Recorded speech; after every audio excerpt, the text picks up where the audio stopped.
So a few quick words about Councillor Bradford.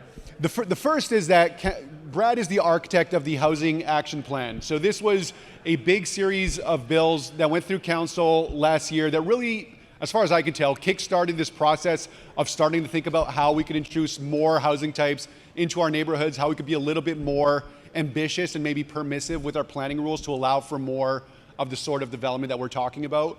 This is the Missing Middle Summit. I mentioned that our ambition is to drop the missing at some point and to make it the Middle Summit. And to the extent that that happens, I think that a lion's share worth of credit will be Brad's. Brad is really the pro-housing candidate, the pro-housing councillor in council. He's on the Planning and Housing Committee. He's the one really that's pushing not just to legalize these building types in theory, but to actually make sure that they're practical and that they're viable. So I have a lot to say about this, but I'll come back at the stage after a few words from Brad, who's going to tell us a little bit about what he's been up to, why this is important, and maybe even how this kind of like emergent industry could help push the ball forward. So with that said, please, round of applause for Councillor Bradford.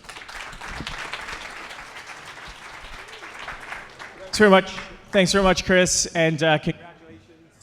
Check. Congratulations on the Missing Middle Summit. Agree. Let's pull out the missing and leave the middle. This is great. What do you got? A couple hundred people in here today. Love to see it. You folks are the people who are on the front end of the spear, leading, pushing that boulder up the hill in something that has been almost practically impossible to achieve in this city, despite more investment dollars, more cranes, more activity in a North American context than anywhere else. And yet what we continue to see is very much ground-oriented traditional housing that has been the characteristic form in our 416 suburbs, and really tall towers and very little in between. I'm an urban planner by training. That's my background. My wife and I met at grad school, and one of the first lessons day one was planning is politics. And for you folks that have been around this, you can certainly appreciate that. But when we think about the policies that have governed this city and shaped our urban form and what you've been able to do, and frankly, what you haven't been able to do for decades here, a lot of that goes back to politics. I was never involved in politics. I never had a lawn sign up. We had kitchen table political discussions, but it wasn't a big part of my life until I got to City Hall. I worked at a private sector firm, I worked at a nonprofit, and then I landed in the chief planner's office at City Hall. And that was my first exposure to local government and all the wonderful things it can do, but also some of the politics that stood in the way of our ambition and the things that we need to do to be able to deliver on the promise of Toronto going forward. That's sort of a more interesting way of talking about things like exclusionary zoning, talking about places where you could build and where you can't build. And so we didn't end up in the housing supply challenge or housing crisis or affordability crisis, whatever you want to call it. That didn't happen overnight. You guys know it's a series of decisions from different governments at different levels over the decades, but it feels like it's at a boiling point right now. And I see the biggest risk to places like Toronto and the entire GTA is the fact that the folks that have good jobs that are contributing to our economy, that want to invest their time and their talent and their treasure, their money here in this city, they can't afford to be here anymore. And when we talk about affordable housing, which is super important, it's always a question of how many hundreds of thousands of dollars of subsidy are we going to apply on a per door basis. That's what it effectively comes down to, whether the feds, the province, the city. That's the affordable housing equation. The problem is, if you are a fresh college grad or you just got one of your trades, you're swinging a hammer, you're making decent money, you're not going to qualify for any of the programs that would allow you to get into affordable housing. And it's those very people who are contributing to our economy and building this city that are going to be so vital to our future success. It's a long way to set up the conversation, but it all goes back to supply. And the supply that we need to see to unlock is in the parts of this city where those have been prohibitive, they have been illegal, they have been not possible.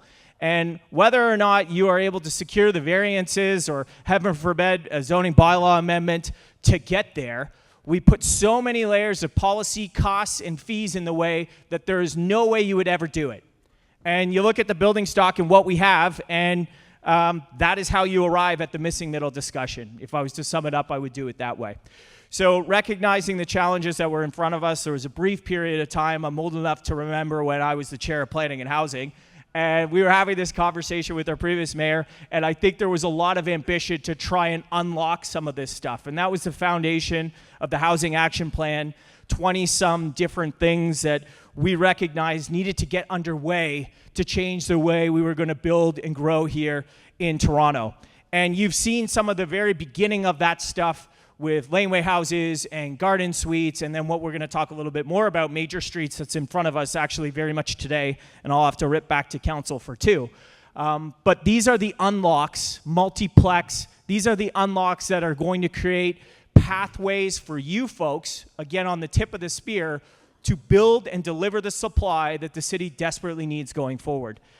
Why did that not happen? Well, you've all been there. You understand that conversations about change and neighborhood character, we had to go back and fix Chapter 1 in the official plan.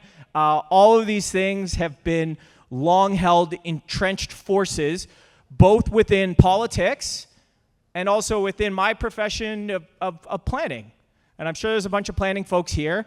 And if you're a City of Toronto staff member and you're here for the day, then we probably share many of the same values. But there are these dogmatic planning principles, neighborhood character, angular plane, that have historically meant that even if you can move something forward, you're still going to have all of these roadblocks in front of you. And I think we're at a point in this crisis now that we have to challenge the dogmatic assumptions that have governed planning principles for decades here in the city and push back on that radical incrementalism that has been the hallmark of almost every initiative here in the City of Toronto and say, let's open it up. Let's open it up and let's do more and let's do it together. So, yeah, all right, yeah, let's get into that. I guess what excites me about the missing middle is it's sort of unlocking a new set of builders, a new set of entrepreneurs, a new set of investors. When you look at the 60-story towers, there's only a handful of people, REITs, big companies that have the experience and the capital to do that. And they're going to deploy that in different ways. But it's not going to be at this form. And yet when you talk in the bottom of the church basement about what you want to see in the neighborhood, it always crystallizes when it's your kids that can't afford and have to leave the city, when it's your aging parents that are going to go into assisted living too early because there's nowhere in the neighborhood for them. So everybody gets the issue. But what they want to see is the housing form that has in fact been the most difficult to achieve and unlock in the history of Toronto.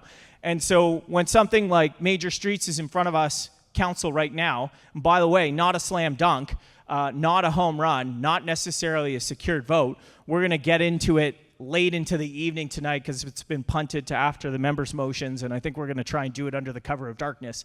But I can tell you, not everybody's there. You don't have universal acceptance amongst this across council. And a lot of councillors are going to respond and index to what they're hearing from their constituents. And that's why folks like Chris spoke, and More Neighbors TO, and Housing Now TO, and the Chorus of Advocacy, Nama Blonder, and others is so important to help shape those conversations. And for politicians, create an environment where it is acceptable for you to be on the side of housing and people who want to live here, and not on the side of people who don't want to see any change. So one of the frustrations I could tell you as someone who has been pushing for all of these different things, I'll give you two examples. Garden suites, not a panacea, nice to do, nice to have, great option.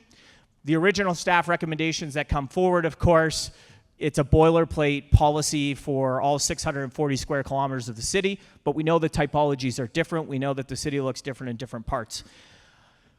I started looking at that in a Beaches East York context, and given that very much our city is, or that part of town is characterized by pre-war railroad housing with short lots, I could see immediately that the setback requirement that we were putting in place as a policy was never going to be achieved. If you weren't able to do two stories without an angular plane on the garden suite, you were never going to build one. I voiced this concern. I took it up with staff, fire, and different emergency services divisions had concerns about me changing this motion on the floor. People were going to die. The neighborhood would be outraged. And yet I said, well, what is the point of bringing a policy forward that is dead on arrival, that doesn't work? No one is going to build this. And not without pushback, but I was able to navigate that through committee. 1 year later, monitoring report, for a variety of reasons, we know that nobody's building anything. But where have the most applications been in the entire city of Toronto for garden suites? Beaches East York. Because I put forward a riding-specific policy that actually worked, and I think we've got, like, it's not a home run, but 29 of those applications have come forward in Beaches East York, which far eclipse any other jurisdiction in the city.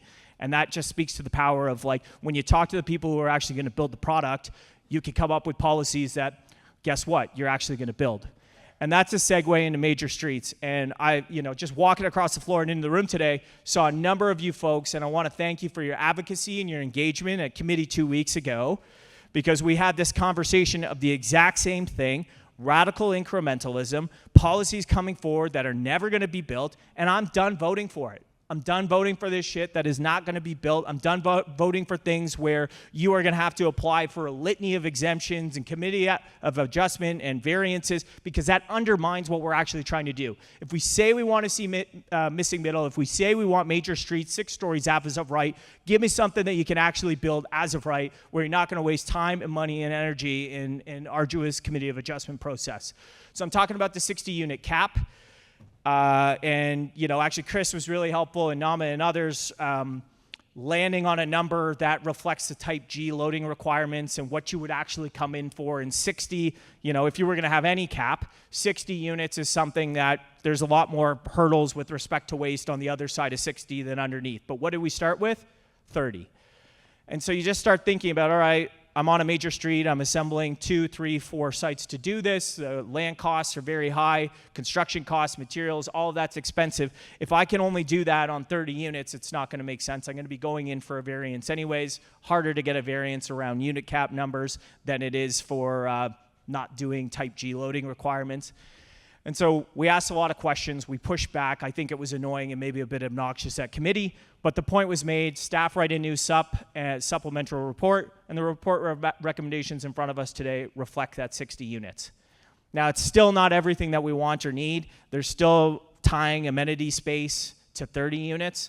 That's really frustrating because you're eating up a lot of saleable space on a small building, and the idea that these small buildings are supposed to have the same amenity prescription requirements as bigger buildings is a little bit nuts. It's very expensive, and I suspect that'll trigger variances and another trip to the C of A. But it speaks to the will of council, which is modest, and this push and pull with staff, which are trying to respond to planning values and principles, and also what is achievable at council. And on the other side of that is a ton of demand and need to actually come up with policies that and bylaws that respond to our objectives as a council, which is, more housing in more places for more people. So this is a little bit of the journey. I'm obviously off script here, but I'm thrilled about the summit. We're going to do a couple minutes of questions to talk maybe a little bit more about that, but keep up the good work. I'm here to help you do that.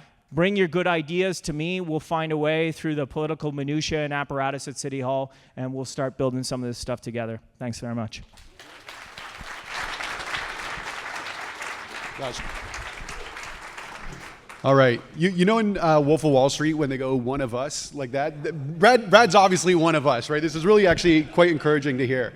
And I should say, you mentioned it, but I should say I was at Planning and Housing Committee on May 9th, and it might have been annoying to the other councillors, and maybe Brad was the squeaky wheel, but like if it were not for Councillor Bradford, we would not be contemplating in council today a 60-unit cap for major street buildings. We'd be at the 30-unit cap. And for anybody who's run the pro forma or listened to Matt's talk on pro forma fund, that just doesn't work on almost any site. So policy really matters, and thank you for what you do. The frustrating part about that was our own financial analysis document, which nobody read because it wasn't attached to the report. Our own financial analysis said you cannot build a 30-unit apartment building in Scarborough that's financially viable with the 30-unit cap. And so it's sort of, wow. This is the frustration. It's real. So first question, Council, through the Housing Action Plan, voted with the mayor at the time that this is something we want to explore. We want to explore multiplexes, which we passed last year. We want to explore major streets buildings. Explain to us who are not at the city, why is it that council will set direction and then planning staff will bring forward something that doesn't accomplish the spirit of that direction? Pardon me? 5 years later. Oh, 5 years later. 5 years later. Yeah, clock is running. It's complicated, but the bureaucracy is trying to take the direction from council, but also deliver something that can actually pass. And so what will happen tonight is there are, I think, Craig, you can correct me, 22 different streets that councillors in between May 9th and now have gone to city staff and say, this shouldn't be in the policy. That major street should not apply. This isn't a major street, and all the different mental gymnastics that are implied to indicate that. And so they want to pull them out. So council, and you know what, we saw this with multi-tenant housing. That took 20 years to get through. Same thing with multiplex. You know, you can only go at the speed in which you can build trust, and that's why actually your advocacy work is so important, and in showing up to those meetings, as difficult as that is, and voicing these perspectives which are valid but not necessarily heard in most meetings, that helps give some cover to staff, it gives cover to politicians. But, you know, like I said, I think the amenity space requirement tonight is not helpful. I don't think it's logical or rational. In fact, the policy where we're talking about why we need to do these major streets, one of the things that we talk about is we're going to build them in amenity-rich areas. Like literally, right. That's in the policy. So this flies counter to that. But it's a bit of picking your battles. And, you know, you pull the pin on that and throw the grenade, and you risk unraveling the whole thing. You risk drawing attention to the 60-unit cap, which will be really problematic for a lot of people. And that's not necessarily, you don't want that to be the undoing of this thing in its entirety. So staff are trying to strike a balance of what is achievable and passable. Sure. But I will also say, some of the staff need a kick in the ass, and not all of them, because some of them are incredible. Okay, it's awkward clap there, but feel free to clap. Yeah, and there are so many great, fantastic people, particularly a lot of the newer folks that go into city planning. Nobody signs up to work at the City of Toronto because you want to push paper. Right. No one signs up because they want to spend a day formatting your NOAC form. Like, that's not why you want to be a planner. But the path of least resistance, the status quo, and a culture of fear that seems to permeate the bureaucracy, those are the strongest forces at the City of Toronto, and it takes a hell of a lot of inertia to overcome that. So I find that there are people there that totally understand it and get it, but you know, you keep pushing up and you're met with that status quo force of people that, as I was saying at the beginning, those sort of entrenched, dogmatic planning principle values that have been there for 20 years. There are not necessarily folks in every position that recognize we need to change like our city's changing, and just because we had that OP policy from 2003 when the city amalgamated does not mean that in 2024 it's still relevant or helpful, and actually in most cases it's counterintuitive to what we're trying to unlock. Right. Now, despite some of these like drawbacks, shortcomings, and even complaints that I think many people in the room might have, I do think that there is a lot of room for optimism, right? What we have seen is last year the multiplex bylaw. We are seeing today in council major streets, which is really like unprecedented, at least as far as kind of like, as long as I've been paying attention to, that we would allow for this type of intensification. So we are making moves in the right direction. And what I've noticed working on a lot of these projects, you mentioned it, when dealing with younger planning staff in particular, you are seeing a lot less resistance to the idea that a growing city should allow for more housing options. And it almost makes sense. Yeah, it almost makes sense. And I think, and you know, young councillor, we do have a number of new younger councillors since the last election. Are you seeing this kind of like, I guess, too slow trend in the right direction that I'm noticing in planning and that we're seeing in policy? Are you seeing that politically on the council floor as well? Are you seeing kind of younger councillors maybe being more open to these things and older councillors? Or like, should we expect that 5 years from now things are less bad than today? And if so, why? We should expect that, and it does go back to this housing action plan that was initiated last year, 2 years ago, and all the stuff that's coming through today, major streets, avenues next month, all this stuff, that is from that. Obviously, the new administration is very fixated with the idea of public builder. I sort of suggest show me a government project that's been done faster and for less money than what you can do in the private sector. I haven't seen it, but there's a lot of unbridled optimism about that. I think the risk now is that it's the same bureaucrats working on all this stuff, same civil servants, that attention will be taken from what I would suggest are the productive things that we can be doing with our time and diffused across some of these more sort of aspirational public builder things. And the risk is we lose some of the momentum. We're taking our foot off the gas because we're not focused on the things that will deliver results. We are trying to deliver on things that were set on a campaign trail. And that's politics, and that's a challenge. The reason you can be optimistic despite the interest rates and the construction costs and the fees, the fees that we put on these things, and I remind folks, we tax housing more than cigarettes and alcohol, and it's 25-30% of your build costs is fees. And the city ought to be doing a hell of a lot more on that when you've got the provincial and the federal government stepping up with HST and some financing support. We're not doing any of that. I think that we should put our money where our mouths is and actually step up to the plate.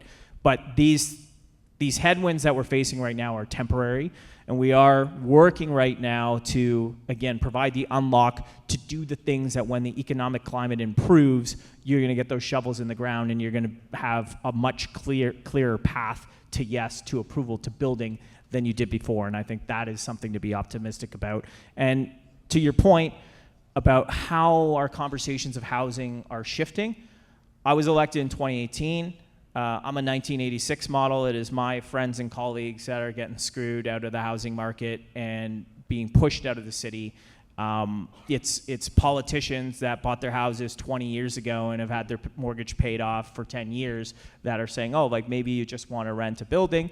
Nothing wrong with that, but we also ought not to give up on the idea of home ownership or condos for people, because I think that's important too. Yeah. And I just find it almost offensive. These people that bought their house for like $300,000 lecturing everybody about affordability. And so when I ran in 2018, unapologetic on a housing agenda, my NDP member of parliament opponent at the time was talking, too much density out of the neighborhoods. I'm at Main and Danforth. It's one of the most transit-rich intersections in the entire city. Main subway station, terminus of the Gerrard streetcar, and the GO line. And we were having very different conversations about what that type of density was going to be there, him and I. So the left has always sort of been about, status quo when it comes to intensification, staff recs, and then they insert the poison pills around affordability, which effectively is a creative, backhanded way to kill a project that will never go forward. Today, it's changed, and that's something to be optimistic about too. Even look at the Midtown councillors, how their tune has changed over the past year. It's quite a remarkable shift, and I'm here for it. I think that's a positive thing. But it's in the city of Toronto right now, not entirely, but it used to be disqualifying to be pro-housing, and you would listen to the folks in the church basement, and you would oppose everything and vote against the staff recs. I think it's almost disqualifying now to be anti-housing in a lot of our wards. Whether or not people are real about it and actually want to do the changes that would unlock more housing, that is up for debate and discussion. But you can't publicly be a massive NIMBY anymore in the way it used to reward you at the ballot box. Now I think it hurts you. I think that's right. Eric Lombardi spoke this morning, and I think he and his group, More Neighbors Toronto, also get a lot of credit for this. Mm-hmm. It used to be that you were damned if you do. You were damned if you supported density. Now you're damned if you do, and you're damned if you don't. Because now at least the YIMBYs will be on you if you don't, if you're not sufficiently pro-housing. So I think that's great. You mentioned planning. Some planning staff, a lot of planning staff are great. Some planning staff need a kick in the ass. A lot of us are keeping an eye on who will be appointed as the next chief planner. We think a lot of this is ultimately the direction that will be set from the top. Could you tell us a little bit about where we're at in that process, to the extent that any of it's public, and like what you hope to see in a new chief planner? Cognizant of HR discussions with 300 people, but it is. I will tell you, Greg Lintern, our former chief planner, he was on this. Housing action plan, he was on it. Do we go as fast as we want to? Never. Always a process of frustration and smashing your head against the wall. But I don't think that the leadership at the top And Carrie Vermbakis is fantastic. She's very smart. She's got a great relationship with Queen's Park. The folks at the top are not necessarily the problem. It is like the sort of middle management where ultimately a decision needs to be made and nobody wants to make a decision. That's where we run into challenges. And people who have been there for, maybe 20 years or a good part of their career, but not their entire career, they don't feel, because they're not necessarily supported, that they have the ability to make a decision on some of these things. When I was the planning and housing chair, I went out around to each one of our planning districts. I spent 90 minutes with them, Chatham House rules, let's just have a frank conversation. And the message was, you guys are going to help unlock housing. You are part of the solution to the housing crisis. You always get beat up on Twitter, but you're actually people who are helping, and I need you to change and shift your mentality to be part of the solution, not part of the roadblocks and the oppositions, which is a very different way of thinking about it for our civil service and our bureaucracy. And I said, I will stand shoulder to shoulder with you when you make a decision. Just make a damn decision. And I think that resonated with a lot of folks, and they were excited about that. I'm not sure if we're still there today, right now. But the other key change is, of course, the hiving off of chief planner and executive director. And we have a new executive director that's sort of in the G and D growth and development division. And, that individual is super smart, super capable. And I'm hoping now that we have someone locked into that position, we're going to get the process improvements that will allow us to do this quickly. What I will say is, I think with all the housing accelerator funding that's on the table, a bunch of that needs to be invested in technology. I made that NOAC reference, but it's not a joke, even though it sounds like one. You will have a senior planner spending a day formatting your NOAC, and that's just not a good use of time, because it's a series of Word documents where we're cutting and pasting things to assemble something for you to go out the door. And so what we have effectively done is digitized manual processes rather than using technology to improve efficiency in the delivery of our services. So we're not using it to go faster. We're just digitizing manual process, which to me seems sort of dumb and lo-fi. Yeah, very lo-fi. Okay, last question, because I know you do need to make it back to council. You mentioned major streets policies in front of council today. We're hoping to see it not only enacted, but ideally with amendments that make it so that it's not just possible, but viable. What do you hope to see happen today? I want to make sure, honestly, the big fight is that we don't lose 22 of these streets across the city to this type of policy, because we know it needs to be available everywhere, and there's not a market in Toronto that isn't demanding and thirsty for this type of housing. So that's the first thing, and the mayor and I will be aligned on that. The fact that the 60 units got baked into the staff supplementary report means we don't have to have that fight on the floor, and it's actually very helpful when it's a staff recommendation versus me moving it. And, anything that would make it more difficult to do, those are the type of things that we have to fight against. And there are some folks that are, usual suspects that are going to be opposed to this. That's okay, because we don't need everybody. We just need a majority of people. And so there's a lot of conversations that have been taking place over the past kind of 24 hours with colleagues. And how do we help you get to yes on this? So there will be some motions for more consultation. That's fine. More consultation. We're still actually going to approve the bylaw and the changes today. If you want to talk about it post-mortem after the fact, that's fine. And if that helps that Scarborough councillor get there, that's good. That's the working together, the give and take that helps make this stuff go. But the idea that people are going to, unilaterally pull out different streets and exemptions on this policy, that's death by 1,000 cuts. You saw the same thing, different story, but drinking with parks. Yeah. You can't hive off different parks in different wards, or this is a no drinking ward. It's not, where do they make Jack Daniels? Lynchburg, Tennessee, right? Yeah. Dry County. We don't want to do that. So same thing, keep it together as the staff recs are. We're better off with the 60 units, and then as we go forward and monitor this, taking feedback from what type of building permits are being pulled, what type of variances are still required, and what's actually getting built, that'll give us a line of sight into the changes for the next round. Okay. Well, Councillor Bradford, on behalf of me, and I think on behalf of everybody that builds this form of housing or wants to build this form of housing, and the Torontonians who will live in it and benefit from it, thank you for what you do, and we'll be following council today. Happy to be here. Reach out anytime. You got Nama Blonder next. She's a rock star. See you later, guys.